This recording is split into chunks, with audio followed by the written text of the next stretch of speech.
Hey everyone, welcome back to another Video Game Inspiration, the show where we talk about what inspired a game to come to life, and the only show to talk about the first installment in the series while showing footage of the second one.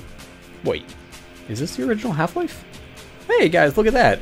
I finally didn't get background footage of just the sequel. Oh, well, that was short-lived. And yes, today we'll be taking a look at what inspired the world-famous Half-Life series to come to life. So, without making a dumb Half-Life 3 joke, let's jump right in. Alright, so as many of you know, Half-Life was heavily based off Quake, which that was heavily based off Doom. Valve wanted to rekindle the horror aspect from Doom in Half-Life. According to one of the game's many designers, Harry Teasley, he wanted Half-Life to scare you like Doom did. Which, maybe it's just me, but Doom wasn't really that scary. So my only question is, why? Like, I thought Half-Life was a lot scarier than Doom, and Half-Life wasn't even that scary, in my opinion. But hey, something must have worked out well because, hot damn, look at the success of Half-Life, look at it. Holy shit. Anyways, a slightly more common known inspiration is the movie Alien. Alien was a huge inspiration to Half-Life. This can be seen with the levels, the tone, and even some of the guns.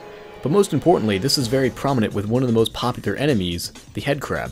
The Half-Life headcrab highly resembles the Alien facehugger.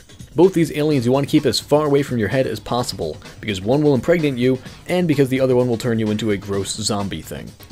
However, Alien involves a lot more running away than Gordon Freeman did, but there was roughly the same amount of time crawling in small spaces, so I guess that kind of remains consistent.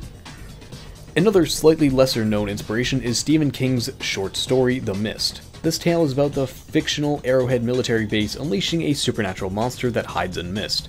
Apparently, Gabe Newell read this story and listed it as a major influence when talking about Half-Life. So much so, the original codename for Half-Life was Quiver, which is a reference to the Arrowhead military base. Which I actually never knew this before doing research for this video. The final major inspiration is the TV show The Outer Limits, more specifically the one episode called The Borderland. This episode is about a team of scientists who create a portal to another dimension. This portal then causes havoc for said scientists. Which, honestly, this sounds like the general plot of Half-Life if you've known nothing about the game. Clearly this was a fairly heavy influence on the actual story of Half-Life. And now I have a new show that I can check out, because I have never heard of this show before this. Anyways, when you look at what brought Half-Life to come together to revolutionize the way first-person shooters told stories, it's rather interesting. Seeing how Valve took a fairly basic game like Doom or Quake and said, hey, let's give it a story. Did you watch anything good recently? Oh yeah, I was just watching The Outer Limits. Seems good to me. And this completely changed the future of storytelling in video games.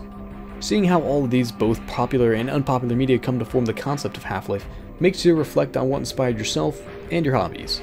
But this is just one game. Tell me, is there any specific game you'd like to hear the inspiration for? Let me know in the comments below, and I'll be sure to take a look at it in the future. As always, have a swell day. Peace out.